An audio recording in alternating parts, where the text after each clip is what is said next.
Assalamualaikum warahmatullahi wabarakatuh. Innal hamdalillah nahmaduhu wa nasta'inuhu wa nastaghfiruhu wa nastahdihi wa na'udzu billahi min syururi anfusina wa min sayyiati a'malina may yahdihillahu fala mudilla lahu wa may yudlil fala hadiya lahu.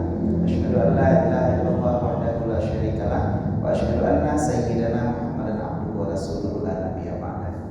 Puji syukur mari sama-sama kita panjatkan kepada Allah Subhanahu wa taala, di mana pada hari ini Allah masih mengizinkan kita berjumpa, bersua dan bertatap muka bersama dalam pengajian rutin malam Rabu, yaitu pengajian kitab Tafaidul Akhbar. Semoga kita bisa mendapatkan manfaat dari kitab ini. Dan sebelumnya saya mohon maaf, minggu yang lalu saya berhalangan karena kebetulan ada panggilan ke Jakarta untuk menjumpai Bapak Presiden kita. Kebetulan ada kurang sedikit sekali, memang waktunya cuma sebentar, tapi alhamdulillah Allah izinkan dari sekitar 4.372 orang yang hadir se-Indonesia, saya sendiri yang boleh berjumpa dengan Presiden. Sebentar alhamdulillah, walaupun nggak lama, mudah-mudahan bisa menambah kesempatan kita ke depan untuk menyampaikan aspirasi, karena pada intinya Bapak Presiden kita, beliau mendukung program dengan jargon SDM Unggul Indonesia Maju, di mana setiap pengajian yang kita adakan ini adalah bagaimana membentuk karakter warga Indonesia, karena tanpa adanya ilmu, baik itu ilmu agama terutama di bidang tasawuf seperti ini, kita tidak lunak hatinya. Hari ini kita belajar tentang sesuatu yang terjadi di alam gaib. Hari ini kita belajar sesuatu yang terjadi bahkan setelah kita meninggal, waktu kita dibangkitkan di padang mahsyar. Apabila kita jadikan ini renungan, bahan peringatan kita, insya Allah hati kita akan jauh menjadi lunak. Kita tidak lagi terlalu mengejar dunia, karena kita tahu apapun profesi kita hari ini, dimanapun kita tinggal, apapun yang kita kerjakan, kita akan berakhir seperti ini. Apa yang sudah kita persiapkan untuk saat-saat kita berjumpa dengan Allah, yang pastinya raja di raja, lebih hebat dari Presiden Jokowi. Beliau menciptakan kita dan seluruh alam ini. Beliau Tuhan di Aceh, Tuhan di Indonesia, Tuhan di Jakarta, Tuhan di seluruh dunia, bahkan Rabbil Alamin, Tuhan daripada seluruh alam. Allah yang akan kita jumpai memberikan kita berbagai macam ilmu pengetahuan melalui Rasulullah SAW yang hari ini, semoga salat dan salam tercurahkan kepada beliau, kita masih setia mempelajari hadis-hadis beliau. Mudah-mudahan ilmu yang kita pelajari malam ini memberikan manfaat bagi kita dan juga dapat kita ceritakan kepada anak kita menjelang tidur nantinya, kepada istri kita, kepada teman-teman kita saat duduk ngopi, saat duduk di kantor. Hai punak depu, malam bersama belum dengar hadis menang. Sampaikan balighu anni walau ayat, kata Rasulullah. Sampaikan daripadaku walaupun cuma satu ayat. Ini kewajiban bukan hanya saya, tapi anda semua punya kewajiban yang sama untuk menyampaikan apa yang anda ketahui tentang agama ini. Jadilah orang yang menyebarkan ilmu agama, insya Allah Allah berikan kemudahan kehidupan kita dunia dan akhirat. Amin amin ya rabbal alamin. Kita mulai pengajian kita hari ini.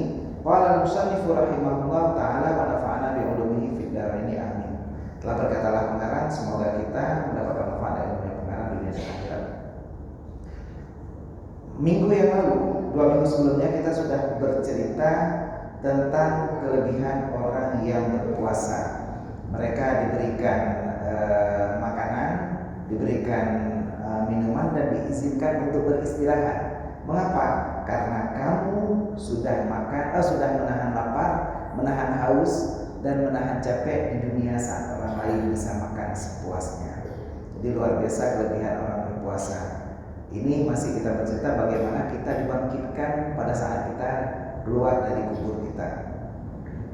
Wa qad jaa'a fil khabari, dan sungguh datang dalam sebuah hadis, la yubla, tidak akan busuk, asyaratun, 10 orang. Nah, orang yang kita bahas ini tidak akan busuk di dalam kuburnya. Siapa saja? Al-Anbiya, para nabi. Menyorongnya dakwah makam Nabi Muhammad handbruk jasadnya. Termasuk makam nabi-nabi yang lain. Ada makam Nabi Adam, Nabi Idris, Nuh, Saleh, semua Nabi Musa, Harun, Ayub, Zulkifli, semuanya itu tidak akan busuk jasadnya. Kenapa? Karena memang diceritakan Rasulullah jasadnya tidak akan busuk. Wal ghazi, dan orang yang berperang fisabilillah. Ghazi ini pejuang, walaupun dia tidak meninggal di dalam peperangan, tapi dia orang yang berjuang, dia juga tidak akan busuk jasadnya. Wal alim, dan ulama atau orang yang alim. Kita lihat banyak kejadian begitu beku kuburan ulama, jasadnya handbruk, hanya pajuh di tanah. Kenapa? Karena emang ini janji daripada Rasulullah. Wasyahid, dan orang yang syahid. Nah, ini orang yang syahid kita pernah lihat di media sosial, ada beberapa kuburan saat digali, bahkan saya nggak tahu ini hoax atau enggak, tapi bahkan ada cerita waktu penggalian di kuburan syuhada Uhud, ada yang masih mengalir darahnya. Artinya jasadnya memang terbukti tidak busuk. Kita lihat juga banyak syahid-syahid, ulama-ulama dan juga para pejuang Islam yang syahid, jasadnya ketika digali masih seperti ketika dikuburkan. Wa hamilul Quran, dan orang yang beriman Al-Quran, orang yang selalu Al-Quran. Kalau kita tidak mungkin menjadi nabi, kita tidak mungkin saat ini perang fisabilillah, kita tidak mungkin menjadi ulama yang hebat, kita tidak mungkin menjadi orang syahid. Minimal kita raihlah posisi sebagai orang yang selalu berinteraksi dengan Al-Quran. Ada waktu sambil menunggu setelah azan sebelum qamat, sambil menunggu kita cepat datang ke masjid.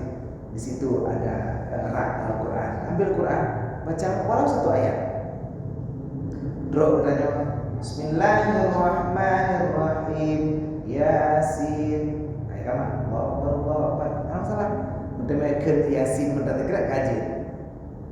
Ada waktu lagi orang lain sudah pulang, kita belum buru-buru pulang. Buat lawan masih kere, 2 ayat. Lumayan, karena inilah orang hafizul Quran, orang yang menanggung Al-Quran, orang yang punya interaksi, punya kedekatan, punya kerinduan dalam hati terhadap Al-Quran. Dan inilah kita tanamkan kepada anak-anak kita, bagaimana mereka bisa tumbuh menjadi generasi-generasi setelah kita yang lebih cinta Al-Quran daripada gadget. Kalaupun dia pegang HP, boleh, tapi di HP-nya ada aplikasi Android. Dia nonton YouTube, boleh. Dia nonton film di YouTube, film kartun, boleh. Tapi diselingi nanti sekali-kali putarkan juz amma, putarkan ayat Al-Quran, putarkan MP3 Al-Quran. Anak-anak nggak mungkin saat ini kita pisahkan dari gadget, dari HP. Minimal di HP isi dengan MP3 Al-Quran. Biarkan dia terbiasa dengan Al-Quran dan jadikan ini bukan lagu yang didengar di earphone-nya. Saat anak-anak kita pergi berangkat kerja, pergi berangkat sekolah, HP di kantong, earphone di telinga. Kalau dia cuma mendengar lagu, maka lagu inilah yang akan terekam dalam memorinya. Dan ini akan menjadi wong. Wong itu adalah sesuatu yang sering kita ingat saat kita sedang santai. Misalnya kita lagi mandi. Kalau orang yang terbiasa mendengar lagu sambil mandinya, Cinta Satu Malam, karena dia sering dengar lagu itu, dia akan teringat-ingat terus dengan kata-kata dan irama yang ada dalam lagu. Uronyo gadanya ulun-ulun. Kita sering mendengar selawat kepada Rasulullah dengan berbagai irama. Walaupun selawat badan salatullah salamullah ala Taha Rasulillah. Saat kita dengar seperti itu, sirata bahonda dengan salatullah, kita akan teringat. Ini menjadi wong. Jadikan irama-irama Al-Quran, irama sholawat, ini yang mengisi pikiran kita. Saat pikiran kita lagi kosong, bro ingatnya. Walaupun hana tabut dalam WC, hana tabut sirama, tapi minimal bukan lagu yang kita ingat. Bayangkan kita pergi dari sini naik Honda, kita kerja Pulau Sukun. Hampir 45 menit habis waktu Pulau Sukun. 45 menit kita dengar lagu barat, kita dengar lagu Korea, kita dengar lagu K-pop, kita dengar lagu Jepang, kita dengar lagu Aceh pun sekalipun. Tapi inilah yang tertanam dalam mereka kita minimal 45 menit. Kalau ini diganti dengan Al-Quran, lumayan. Fidel Kafi kata Mat, Yasin katilah kata Mat 45 menit. Tak dengar Yasin walaupun ada ber. Karena orang yang mendengar Al-Quran mendapat pahala sama seperti orang yang baca Al-Quran. Draw dah ada ber, hancur dah hafal Yasin. Dapat tak MP3 mulai hari ini di HP kita isi dengan MP3 Al-Quran. Duk lah motor, putar HP, dengarkan lagu Al-Quran, dengarkan ayat Al-Quran. Al-Baqarah, karena kita rata-rata urung-urung dan duha, bet pun dari Al-Baqarah. Bet surat Al-Baqarah, Alif Lam Mim, dzalikal kitabul la raiba fi hudal lil muttaqin. Kalau kita putar Al-Quran MP3 Al-Baqarah, walaupun hanya hafal, minimal dia sambung. Ulaika ala hudan min rabbihim. Kita sudah tahu ujungnya apa. Walaupun kita tidak menghafal, tapi terhafal. Kalau kita yang orang-orang tua yang bukan dengan sistem hafalan sekarang. Zaman bedanya, pada tabut sistemnya khatam. Katamat berarti pertanyaan dari urusi kitanya pasti seperti itu. Karena kita rata-rata 3 nah khatam Al-Quran. Tapi anak-anak sekarang mungkin dengan pola yang berbeda. Mereka menghafal. Saat menghafal tidak fokus ke khatam. Ada anak kita yang sudah khatam juz 3, yang sudah hafal juz 30, tapi belum pernah ngaji Al-A'raf, belum pernah ngaji Al-Maidah, belum pernah ngaji An-Nisa. Tapi dia juz 30 sudah bisa hafal. Nah, model-modelnya seperti itu. Makanya beruntunglah kita generasi awal yang mendapet dengan A, I, U, Ba, Ibu bukan seperti sekarang, tapi alih dibari A, alih dibari I. Kita menghafal, terhafal Al-Quran karena kita sering membacanya. Nah, inilah orang-orang yang hamil Al-Quran. Insya Allah, bila mulai hari ini kita sudah meninggalkan Al-Quran, jasad ditanya akan duduk di dalam kubur. Dan inilah janji Rasulullah. Kalaupun kita saat berada di alam kubur terbaring sendirian, malamnya sirahewo watene malam sebelum tidur dengan suami, sebelum tidur dengan anak, coba dulu tidur dalam kamar sendiri, matikan lampu, berseput, terbujur, terlentang, nepeduk jalan. Bayangkan seandainya malam ini saya meninggal. Uronya bismikallahumma ahya wa amut, dengan namamu ya Allah aku hidup dan aku mati, aku siap mati malam ini. Seandainya malam ini adalah malam terakhir kita, bukan seperti lagu dangdut, malam ini malam terakhir bagi kita, tapi memang betul-betul seandainya malam ini Allah cabut nyawa kita, tak perlu lampu, tak perlu jarum. Baiklah urung mahkamah. Kalaupun kita tidur dengan suami, tidur dengan istri, jangan masuk dulu istri. Lewonyo kamar sihat, beli lampu sihat. Disinilah kita bayangkan, beranikah kita tidur sendiri seperti itu? Dalam kondisi kita masih bisa bangun lagi, masih bisa hidupin lampu lagi. Seandainya ini berada dalam kubur, mata kita terpejam dan tidak terbuka lagi. Yang ada hanya gelap, yang ada hanya kegelapan, tidak pernah akan ada cahaya. Kita terkubur di dalam tanah, ditutup dengan papan, ditutup lagi dengan tanah, dipijak-pijak lagi. Kalaupun kita hidup, gak bisa keluar lagi. Seandainya Allah izinkan kita hidup kembali, kita pun gak bisa keluar dan mati lagi di situ. Karena tidak ada oksigen untuk bernafas. Kita sendirian dalam liang lahat, liang yang apabila kita tidur setelah digali di samping kuburan kita tidur, ditaruh, dibalikkan menghadap kiblat, ditutup lagi dengan tanah, ditutup lagi dengan papan. Bergerak aja nggak bisa. Mana kita tertutup dengan kain kafan, kita sendirian. Siapkah kita menghadapi hal itu? Malam ini seandainya kita tidur sendiri, nyokan dope ya urun. Malamnya anak kau di rumah, anak rumah di rumah. Tak istirahat mentah, belum tentu kita berani terbangun malam sakitnya dan roda presbo. Alhamdulillah benar.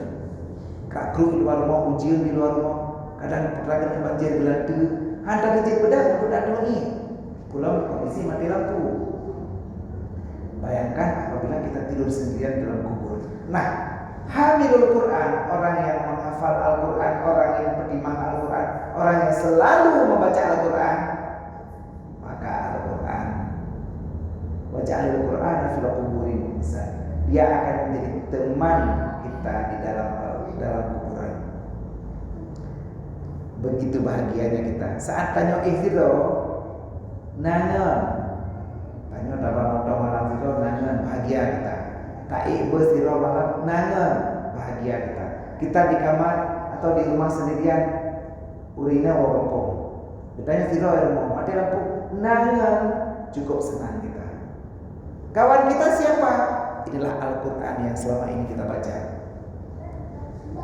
Begitu kita tertidur sendirian, dia datang dengan wajah rumehnya, dengan wajah tampannya, dia menemani kita. Assalamualaikum ya Abdullah, Assalamualaikum ya Amatullah. Sejahtera atasmu wahai hamba Allah laki-laki dan perempuan. Sahabatnya, sayalah surat Waqiah yang kau baca. Idza waqa'atil waqi'ah laisa liwaqa'atiha kadhibah. Saat kita membaca Waqiah, dia menemani kita. Hafalan-hafalan yang kita baca, kebiasaan-kebiasaan kita baca, itulah yang akan menemani kita. Tidak lagi MP3, ke lagu Aceh, ke lagu Bergi yang kita dengar, ke lagu dangdut yang kita dengar. Karena mereka tidak menemani kita. Tapi Al-Quran yang kita baca inilah yang akan menemani kita. Dialah tempat ngobrol kita.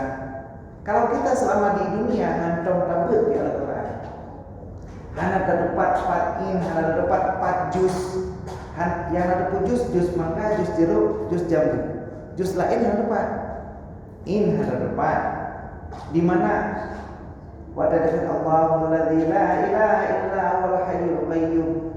4 hidup ayatnya. Hantong dah depan.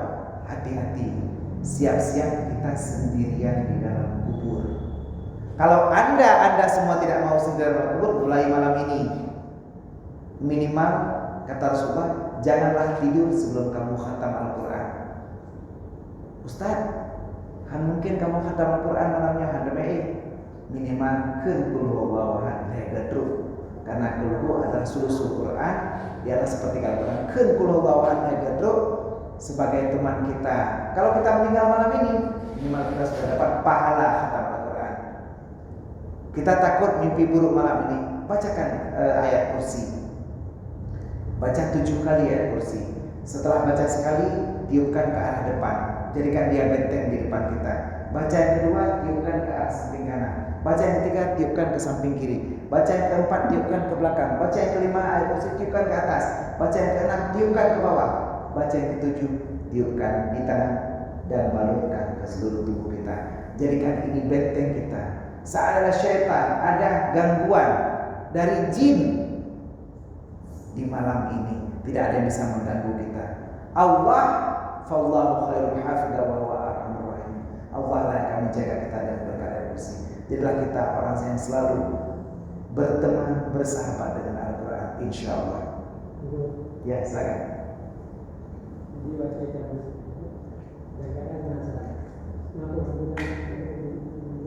Nah, pengampunan dari Allah. Ya. Nah, luar biasa, ini pertanyaan bagus sekali. Nah, Rasulullah pernah bersabda, orang yang mengaji dan benar, maka baginya 1 pahala. Tapi orang yang mengaji dengan kesulitan dan masih kesalahan, tapi dia masih mau belajar, maka baginya 2 pahala. Kita boleh salah, tapi jangan lupa untuk belajar. Hari ini Allah titipkan umur kepada kita. Kalau kita tahu kita salah, maka segeralah belajar. Kalau kita tidak tahu kita salah, Coba kita bertanya kepada orang-orang yang lebih paham daripada kita.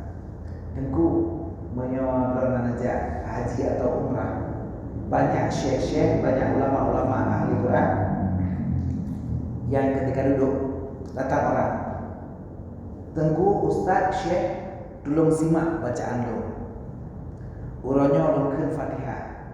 Kita hari ini membaca Fatihah, buka berdoi Fatihah lo. Kenapa? Fatihah wajib dalam sembahyang. Saat Fatihah salah, sembahyangnya tidak sah. Kalau kita punya guru, punya orang yang kita percaya, minimal kita suruh simak Fatihah kita minimal saja. Bismillahirrahmanirrahim. Betulkah sin kita, makhrajnya, lidah kita bertemu dengan gigi bagian bawah? Kalau lidah kita sedikit naik ke atas, sinnya berganti menjadi ta. Karena makhraj sin antara lidah dengan gigi bawah, bis, dan mulut kita tersenyum. Saat mulut kita tertutup, sinnya pun gak sempurna, bis, sinnya gak dapat. Saat kita mulut kita tersenyum tapi lidah kita agak menengah ke atas, bis, jadi keluar bunyi sya. Antara sin, sya dan ta, makhrajnya hampir dekat. Hati-hati dengan mulut kita. Mil itu mim saja itu huruf syafatain, huruf dua bibir. Kalau mi kita tidak menggampit bibir, mi lagi urina, lagi umi pakai lip. Saat kita pakai lip karena buat mi-nya seperti itu, mi. Jadi kalau mi kita mim kita tidak sempurna. Mim itu menggampit bibir. Mim dan ba adalah huruf dua syafatain, dua lidah, dua bibir. Jadi ba, ma. Posisi mulut kita menggampit antara bibir atas dan bibir bawah. Sudahkah sempurna di situ? Bismillah. Di situ ada lafal jalalah. Lafal jalalah ada dua, ada tafkhim, ada tafkhim, ada tebal, ada tipis. Bismillah, bukan bismillah. Bismillah. Kita pahami sampai di situ. Bismillah artinya Allahnya lafaz jalalah tipis. Kenapa? Karena ada kasrah sebelum Allah. Bismillahirrahmanirrahim. Rahman. Ar-Rahman di situ tasydid. Tasydid artinya dua huruf ra-nya dua. Ar-Rahman ra-nya dua. Ra pertama mati, ra kedua hidup. Kalau ra kita lama, Bismillahir, sudah berapa ra-nya?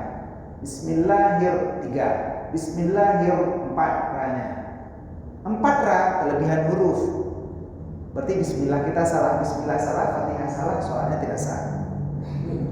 Kenapa saya selama ini belum berdoa, lulus sembahyang, rezeki mendatangkan? Mungkin Anda sholat tapi sholatnya tidak sah. Kenapa sholat tidak sah? Bismillahir 4 kali ra-nya. Atau Bismillahir Rahman, di situ ada waw. Kok jadi ada waw di situ? Bismillahirrahman. Rahman, ma-nya panjang, satu alif dua harakat. Bismillahirrahman, panjang. Bukan Bismillahirrahmanirrahim. Enggak panjang ma-nya. Saat alifnya hilang, di situ hilang matnya. Mat itu mat asli atau mat tabi'i, satu alif dua harakat. Baris fathah yang digantikan dengan alif tegak. Bismillahirrahmanirrahim. Nirrahim juga dua kali ra-nya. Tidak boleh nirrahim, tidak boleh nirrahim. Himnya hanya ha'il. Halam tekum. Bukan ha'il, halam beda. Him bukan him. Kalau him seperti apa him? Nah, itu him dalam dada. Nah, itu ha'il. Jangan salah posisi. Ha kita di dalam halaqah, di dalam kerongkongan. Him. Bismillahirrahmanirrahim. Setelah itu setelah ha baris kasrah ada ya. Itu mat tabi'i lagi, mat asli. Bismillahirrahmanirrahim. Nah, saat mimnya mati, Bismillahirrahmanirrahim. Mimnya mati berjumpa mat alif disukun, artinya berjumpa dengan sukun lagi. Kalau hidup Bismillahirrahmanirrahim, alhamdulillah, itu cuma mat asli. Sudahkah kita tahu sampai ke situ? Kalau Bismillah saja belum benar, bagaimana dengan Alhamdulillah, Ar-Rahmanir-Rahim, Maliki Yaumiddin, Maliki Yaumiddin kita baca Maliki Yaumiddin. Mimnya ada bacaan tidak? Kalau kira hafaz yang kita baca mimnya panjang. Maliki Yaumiddin, maknya panjang. Kiyau, kiyau. Dipisahkan ya kan? Kiyau. Tapi Yaumiddin. Ki-nya jelas, ada yau lagi. Yau arti ya ada balik ya di powe ya ada balik wa yau. Bukan yau, tapi yau. Kalau yau berarti dia langsung o jadinya. Nah, sudahkah kita pahami sampai ke sini? Apabila kita masih salah dan masih belajar, insya Allah mudah-mudahan kamu doa Allah menerima. Tapi menurut kita merasa kita sudah pintar, alahirah kuna kubur zaman bahwa rukayah zaman kabedoi dengannya. Hana kamerno hana belajar deh. Ini yang ditakutkan kalau seandainya kita salah. Nah, artikulasi mempengaruhi dalam pengucapan lafal-lafal Al-Quran. Artikulasi artinya pembukaan bibir. Terkadang kita saat jadi makmum, kita bacanya pelan sehingga cuma terdengar bagi kita sendiri. Tapi karena kita bacanya pelan, kita menganggap seperti baca dalam hati. Baca dalam hati tidak sah karena dalam hati bukan baca. Baca di mulut, artikulasi harus jelas. A, I, U, E, O. Itu artikulasi. Bis, dehing. Dehingnya posisi bibir kita terbuka segini besarnya. Bis, bukan bis. Nah, saat seperti ini sinnya saja tidak jelas. Walaupun kita bukan bacaan ini bukan sebagai imam, Bismillahirrahmanirrahim, tetap posisi mulut kita mengucapkan kata yang jelas, bukan mengomong. Nah, ulun yang saat dia menjadi makmum, dia percaya mulut saja tidak habis bergerak. Kalau segini bergerak mulut, makhraj sin nggak tepat, makhraj mim nggak tepat, makhraj ba nggak tepat. Bayangkan dia udah sampai dalam bentuk mimnya mana, ba-nya di mana, sedangkan ba-nya ba, mim, tetap ada bis. Mulut kita pergerakannya tetap besar. Nah, inilah yang dijaga, jangan sampai gedanya sembahyang, Ustaz saya sudah sholat, tapi kok sekilo biasa-biasa saja. Saya sudah sholat duha, masih gitu-gitu saja. Saya sudah sholat tahajud, masih gitu-gitu saja. Sahkah sholat kita? Kadang sembahyang isya kita sholat nanti pun belum sah. Hati-hati. Terlebih lagi imam. Saat seorang menjadi imam, orang yang menjadi imam di sini bukan orang yang qari. Orang yang jadi imam kata Rasulullah, pilihlah orang jadi imam